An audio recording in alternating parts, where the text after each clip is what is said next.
నమస్కారం. 25 జూన్ 2026 గురువారం జ్యోతిష శాస్త్రపరంగా ఉన్న వివరాలు గమనిద్దాం. ఈరోజు పుష్యమి, అనురాధ మరియు ఉత్తరాభాద్ర ఈ జన్మ నక్షత్రాల్లో జన్మించిన వారికి చాలా అనుకూలమైన రోజు. అశ్విని, భరణి, మఖ, పుబ్బ, మూల మరియు పూర్వాషాఢ ఈ జన్మ నక్షత్రాల్లో జన్మించిన వారికి అంత అనుకూలమైనటువంటి రోజు కాదు. మిగిలిన నక్షత్రాల వారికి ఈరోజు తటస్థంగా ఉంటుంది. ఈరోజు నిర్జల ఏకాదశి పర్వదినం. ఈ నిర్జల ఏకాదశి పర్వదినం గురించి తెలుసుకునే ముందు మహాభారతంలో జరిగినటువంటి ఒక చిన్న గాథ గురించి తెలుసుకోవాలి. చాంద్రమాన పంచాంగం ప్రకారం ఒక సంవత్సరంలో దాదాపు 24 ఏకాదశులు ఏర్పడతాయి. 24, 26 అధిక మాసం బట్టి మారుతూ ఉంటాయి. శ్రీ మహావిష్ణువుకి ప్రీత్యర్థం కాబట్టి పాండవుల్లో ఒక్క భీముడు తప్ప మిగిలిన పాండవులందరూ కూడా ఏకాదశి రోజు సూర్యోదయం నుంచి మరుసటి రోజు సూర్యోదయం వరకు, మనలా అర్ధరాత్రి 12 వరకు కాదు, సూర్యోదయం నుంచి సూర్యోదయం వరకు కూడా కటిక ఉపవాసం ఆచరించేవారట. భీముడు మాత్రం భోజన ప్రియుడు అవడం వల్ల ప్రతి ఏకాదశి నాడు ఆయన ఉపవాసం ఉందామని అనుకుంటూనే తన యొక్క ఆకలిని నియంత్రించలేక ఉపవాసం ఆచరించలేకపోయేవారట. వ్యక్తిగత జాతకంలో ఎవరికైతే కుజుడు బలంగా ఉంటాడో వారికి చక్కటి జీర్ణశక్తి ఉంటుంది. అదేవిధంగా వారికి జఠరాగ్ని చాలా అధికంగా ఉంటుంది, అంటే ఆకలి చాలా అధికంగా ఉంటుంది కుజుడు బలంగా ఉంటే. అదేవిధంగా కుజుడు బలంగా ఉన్న వాళ్ళు చాలా పౌరుషవంతులు అవుతారు. ఈ పోలికలు బహుశా భీముడు వ్యక్తిగత జాతకంలో కుజుడు చాలా బలంగా ఉండాలి, అత్యంత అనుకూలంగా ఉండడం వల్ల ఇటువంటి పరిస్థితి ఎదుర్కొని ఉండవచ్చు.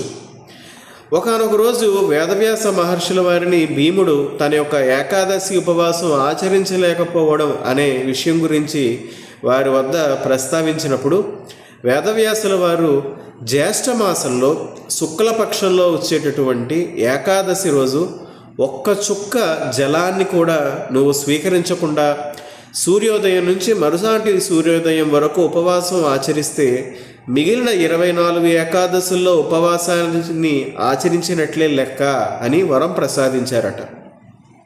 వేదవ్యాసుల వారు జ్యేష్ఠమాసంలో వచ్చేటటువంటి శుక్లపక్ష ఏకాదశినే ఎందుకు భీముడికి ఈ విధంగా కఠోర ఉపవాసం ఆచరించమని ఆజ్ఞాపించారు అని మనలో ఆలోచిస్తే, సాధారణంగా జ్యేష్ఠమాసం అనేది ఎండాకాలంలో వస్తుంది. ఈ ఎండాకాలంలో తీవ్రమైనటువంటి వేడి వల్ల దాహార్తి ఎక్కువగా ఉంటుంది. అయినప్పటికీ కూడా ఒక్క చుక్క కూడా నీటిని స్వీకరించకుండా సూర్యోదయం నుంచి సూర్యోదయం వరకు, మర్నాటి సూర్యోదయం వరకు దాదాపు 24 గంటల పాటు ఉపవాసం ఉండడం వల్ల భీముడు తన యొక్క ఇంద్రియ నిగ్రహాన్ని పెంచుకుంటాడు. ఇది అసలైన విషయం. ఇంద్రియ నిగ్రహాన్ని భీముడు పెంచుకోవాలి అనే ఈ ఒక్క సదుద్దేశంతో వేదవ్యాసుల వారు జ్యేష్ఠమాసంలోని శుక్లపక్ష ఏకాదశిని ఎంచుకుని భీముడికి వరాన్ని ప్రసాదించారు. వేదవ్యాసుల వారు చెప్పినట్టే భీముడు తన యొక్క ఏకాదశి ఉపవాసం ఆచరించకపోవడం అనే తత్వాన్ని ఈ నిర్జల ఏకాదశి రోజు, అంటే జ్యేష్ఠమాసంలో శుక్లపక్ష ఏకాదశి రోజు వచ్చేటటువంటి ఈ ఏకాదశి రోజున కఠోరంగా ఉపవాసాన్ని ఆచరించి తన యొక్క వ్రతాన్ని, వేదవ్యాసుల వారు ఇచ్చిన వరాన్ని ఉపయోగించుకున్నాడట.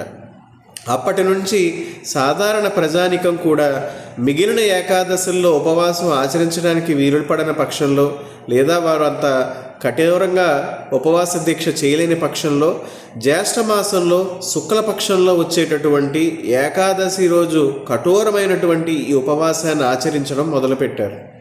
అందుకే ఈ ఏకాదశిని నిర్జల ఏకాదశి లేదా భీమ ఏకాదశి అని కూడా పిలుస్తారు. ఉపవాసం అని అంటే సహ నివాసం అని అర్థం.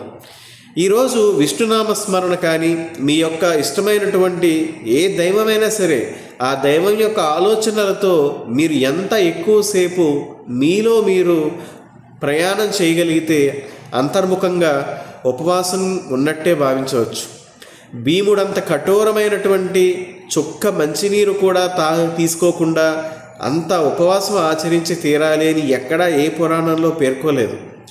ఆరోగ్యం సహకరించిన వారు ఈరోజు సూర్యోదయం నుంచి సూర్యాస్తమయం వరకు అంటే దాదాపు 12 గంటలు ఈ విధమైనటువంటి కఠోర దీక్ష చేయగలిగితే పర్వాలేదు.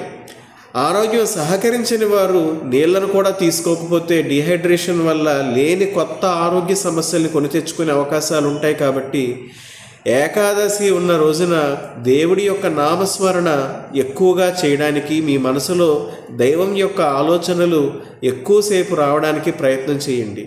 అంతే తప్ప నిర్జల ఏకాదశి నీళ్లను కూడా ముట్టుకోకూడదు, కఠోరంగా ఉండాలి అని ఆరోగ్యాన్ని పాడు చేసుకోవద్దు. దేవుడు ఏమీ కఠినాత్ముడు, సైకో కాదు. ఆయన దేవుడు అనేవాడు, ఏ దైవం అయినా సరే దేవుడు అనేవాడు అందరినీ రక్షించాలని చూసేవాడే దేవుడవుతాడు.